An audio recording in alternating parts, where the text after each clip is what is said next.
എൻ്റെ ഉമ്മ ഒരു രക്ഷയില്ല, അടിപൊളി അമ്മ. ഗായ്സ്, നിങ്ങൾ ഇങ്ങനെ സോയാബീൻ ഉണ്ടാക്കിയിട്ട് കഴിച്ചു കഴിഞ്ഞാൽ ആ പ്ലേറ്റ് പോലെ അവിടെ ബാക്കി ഉണ്ടാവില്ല. ഭയങ്കര ടേസ്റ്റാണ്. വീഡിയോ ഇപ്പം തന്നെ സേവ് ചെയ്തോ, ഷെയർ ചെയ്തോ. ഫസ്റ്റ് തന്നെ കുറച്ച് ചൂടുവെള്ളത്തിലേക്ക് സോയാബീൻ ഇട്ട് കൊടുക്കുക.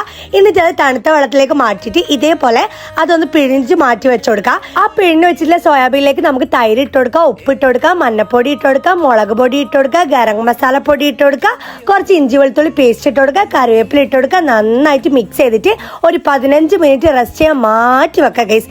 റെസ്റ്റ് ചെയ്യാൻ വെക്കണം കേട്ടോ. എന്നിട്ട് ആത്മഹത്യ ചെയ്യാൻ വേണ്ടിയിട്ട് പോകുന്ന സോയാബീനെ കണ്ടെങ്കിൽ ഞാൻ ഇടുന്നതിന് മുന്നേ ആത്മഹത്യ ചെയ്ത് ഗൈസ്.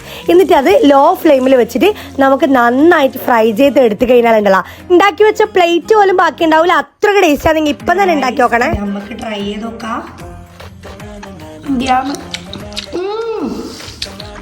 Yummy guys.